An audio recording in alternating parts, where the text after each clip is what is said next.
देखो analytical method transfer हम cover कर चुके हैं अच्छे से। अब हम देखेंगे हम अपनी approved regulatory bodies and agency, इनके बारे में डिटेल में पढ़ेंगे। ठीक है, चलो पढ़ते हैं।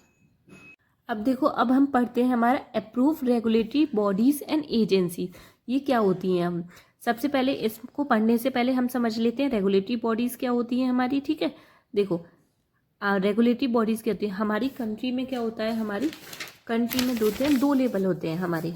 देखो कंट्री में क्या होता है, दो पार्ट होते हैं हमारे। एक होगा हमारा सेंट्रल लेवल, एक होगा हमारा स्टेट लेवल। सेंट्रल लेवल क्या होता है, जो हमारी पूरी कंट्री की सेफ्टी को देखता है, कंट्री की सेफ्टी को देखेगा, वो हो गया हमारा सेंट्रल लेवल। ठीक है, और जो पर्टिकुलर स्टेट की सेफ्टी को देखता है वो हो गया हमारा स्टेट लेवल। ठीक है, अब देखो सेंट्रल लेवल में क्या हो जाएगा, जो रेगुलेटरी बॉडीज़ हमारी पूरी कंट्री की ड्रग प्रोडक्ट की सेफ्टी को देखती हैं वो हो जाएंगी हमारी, ये वही हो जाती है हमारी रेगुलेटरी बॉडीज़ बेसिकली। ठीक है, अब हर कंट्री की अपनी अपनी अलग अलग रेगुलेटरी बॉडीज़ होती हैं। ठीक है, यहाँ पे हम जो होता है इससे रिलेटेड, सेंट्रल से रिलेटेड बात करेंगे, मतलब पूरी कंट्री की प्रोडक्ट की सेफ्टी के बारे में बात करेंगे। ठीक है, अब देखो, अब हम देख लेते हैं आगे क्या है। अब देखो approve regulatory bodies and agencies, अब हम इसे पढ़ लेते हैं। पहली बात तो इसे पढ़ने से पहले हम देख लेते हैं रेगुलेटरी बॉडीज़ हमारी क्या होती हैं। ठीक है, रेगुलेटरी बॉडीज़ देखो क्या होती हैं हमारी। रेगुलेटरी बॉडीज़ बेसिकली हमारी कंट्री है। कंट्री में दो हमारे पार्ट होते हैं, एक तो होता है हमारा सेंट्रल लेवल, एक होता है हमारा स्टेट लेवल। सेंट्रल लेवल क्या होता है, जो पूरी कंट्री की सेफ्टी को देखेगा वो होता है हमारा सेंट्रल लेवल।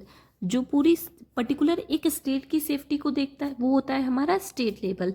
अब देखो इसमें क्या आ जाएगा, सेंट्रल लेवल में क्या हो जाएगा, पूरी कंट्री की ड्रग प्रोडक्ट की जो जिम्मेदारी होती है, पूरी कंट्री की ड्रग प्रोडक्ट की जो सेफ्टी को देखता है उसे बोलते हैं हम रेगुलेटरी बॉडीज़। ठीक है, पूरी कंट्री की ड्रग प्रोडक्ट की सेफ्टी देखेगा उसे वो बोलेंगे हम रेगुलेटरी बॉडीज़। ठीक है, अब क्या होती है, हर एक कंट्री की जो होती है अलग अलग, हर एक स्टेट की अपनी अपनी अलग अलग रेगुलेटरी बॉडीज़ होती है। ठीक है, अब देखो, और इसमें स्टेट लेवल में क्या होता है, एक पर्टिकुलर स्टेट की ड्रग सेफ्टी को देखते हैं हम, पर बेसिकली हम स्टेट लेवल को नहीं पढ़ेंगे, हम सेंट्रल लेवल की बात करेंगे यहाँ पे। ठीक है, अब देख लेते हैं, हम आगे पढ़ लेते हैं। चलो क्या है, regulatory bodies are made to ensure safety, safety को देखते हैं पहली बात regulatory bodies, and product release, जो प्रोडक्ट रिलीज हुआ है हमारी कंट्री के अंदर। ठीक है, सेंट्रल लेवल की हम यहाँ पे बात करेंगे। अब देखो कौन कौन सी रेगुलेटरी बॉडीज हमारी इन्वॉल्व होती हैं। ठीक है, उनको देख लेते हैं। इट इंक्लूड CDSCO पहली, DCGI और USFDA, MHRA। ठीक है, अब इनके बारे में हम एक एक करके डिटेल में पढ़ेंगे। ठीक है, अब हम देख लेते हैं CDSCO के बारे में, डिटेल में पढ़ लेते हैं। ठीक है, CDSCO की फुल फॉर्म क्या है, central drug standard control organisation. ठीक है, इसकी फुल फॉर्म है।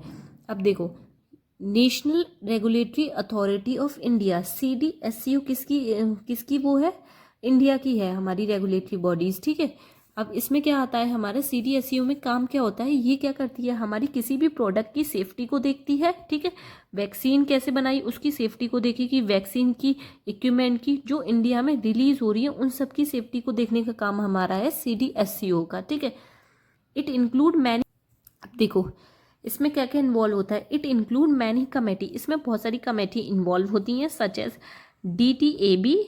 ठीक है, एंड DCC। DTAB क्या है, ड्रग टेक्निकल एडवाइजरी बोर्ड और ड्रग कंसल्टेंट कमेटी इसमें इन्वॉल्व होती हैं। ठीक है, ये हो गया हमारा DCCO के बारे में। अब हम देख लेते हैं DCGI के बारे में। अब हम देख लेते हैं सेकंड क्या है हमारा, DCGI। DCGI क्या होती है, बेसिकली ये होती है हमारी एक तरीके की रेगुलेटरी बॉडीज नहीं है, ये जो होती है वर्क करती है हमारी सिडिस्को के अंदर। ये इसका काम होता है हमारा सिडिस्को के अंदर ये वर्क करती है, हेड होती है सिडिस्को की, हेड ऑफ डिपार्टमेंट होती है सिडिस्को का। ठीक है, और इसका काम क्या होता है, ये इंश्योर करती है, फंक्शन क्या होता है, approval of licence of specification drug, drug के जो लाइसेंस होते हैं उन्हें अप्रूव कराना, वैक्सीन से रिलेटेड जो भी काम होगा उसे अप्रूव कराना सेरा इन इंडिया के अंदर। ठीक है, ये हो गई हमारी DCGI के बारे में। अब हम देख लेते हैं थर्ड क्या है हमारी, USFDA। देखो, एजेंसी ऑफ यूनाइटेड स्टेट, ये यूनाइटेड स्टेट की एजेंसी है, ठीक है। Department of health, responsible for protecting public health by ensuring safety, efficacy and security of drug. ये क्या करती है, ये जो होती है हेल्थ के लिए रिस्पॉन्सिबल होती है हमारी, और ये इंश्योर करती है किसको, सेफ्टी को देखेगी, एफिकेसी को देखेगी, सिक्योरिटी देखेगी ड्रग की, ठीक है। हेल्थ से रिलेटेड होती है हमारी ये, ठीक है। अब हम देख लेते हैं MHRA क्या होता है, ठीक है। Agency of United Kingdom, UK की ये एजेंसी है, ठीक है हमारी। Responsible for ensuring that medicine of medical device work and are acceptable safe, मतलब कि जो मेडिसिन हम ले रहे हैं वो हमारे वर्क कर रही है कि नहीं, और वो एक्सेप्टेबल है कि नहीं, वो सेफ है कि नहीं, हमारी सेफ्टी को, ये भी हमारी सेफ्टी को देखती है। बेसिकली सारी जो होती हैं हमारी सेफ्टी से रिलेटेड ही है, ठीक है। जैसे कि MHRA हो गई हमारी यूके की, तो वहाँ पे सेफ्टी देगी कि ड्रग से रिलेटेड। USFDA हो गई यूनाइटेड स्टेट की, तो वहाँ पे देखेगी, ठीक है। और CDSCO की क्या थी, हमारी इंडिया की थी, वो तो इंडिया की सेफ्टी से रिलेटेड देखेगी, ठीक है। ड्रग है अलग अलग कंट्री की, बट काम इनका एक ही है, ठीक है। अब देखो, अब हम देख लेते हैं डिफरेंट कंट्री की रेगुलेटरी अथॉरिटीज़ कौन कौन सी है, उनके बारे में देख लेते हैं, ठीक है। रेगुलेटरी अथॉरिटीज़ क्या थी हमारी, जो ड्रग को अप्रूवल दिलाती हैं, ठीक है, वो होती है हमारी रेगुलेटरी अथॉरिटी। और हर स्टेट की जो होती है अपनी अपनी अलग अलग रेगुलेटरी अथॉरिटीज़ होती है, हर स्टेट और हर कंट्री की, ठीक है। अब देखो, हम देख लेते हैं US की कौन कौन सी रेगुलेटरी अथॉरिटीज़ है, food and drug administration, FDA, ठीक है। यूके की कौन सी है, medicine and health care product regulatory agency, जो अब अभी हम ऑलरेडी पढ़ चुके हैं, MHRA बोलेंगे शॉर्ट फॉर्म में, ठीक है। इंडिया की है हमारी central drug standard control organisation, CDSCO, इसको भी हम पढ़ चुके हैं ऑलरेडी, ठीक है। ऑस्ट्रेलिया की क्या है, therapeutic good administration, TGA। Canada की हेल्थ कैनेडा है नाम से रेगुलेटरी अथॉरिटीज़ है, ठीक है। ये डिफरेंट हमारी रेगुलेटरीज अथॉरिटीज़ है, इनको पढ़ लीजिएगा, ठीक है। अब देखो, अब हम देख लेते हैं इंटरनेशनल ऑर्गेनाइजेशन, मतलब पहले अभी हम ऑलरेडी कवर कर चुके हैं रेगुलेटरी अथॉरिटी जो कंट्री की थी, डिफरेंट कंट्रीज़ की रेगुलेटरी अथॉरिटी थी, उन्हें देख चुके हैं। अब हम देखेंगे इंटरनेशनल ऑर्गेनाइजेशन, मतलब कि इंटरनेशनल रेगुलेटरी अथॉरिटीज़ कौन कौन सी है। ये जो होगी हमारी पूरी वर्ल्ड से रिलेटेड होगी, वो कंट्री से रिलेटेड थी, ठीक है हमारी।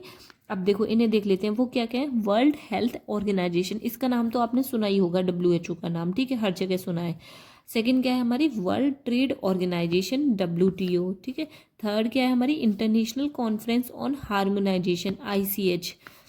फोर्थ है हमारी world intellectual property organisation, WIPO, ठीक है। ये हो गई हमारी इंटरनेशनल रेगुलेटरी अथॉरिटीज़, ठीक है।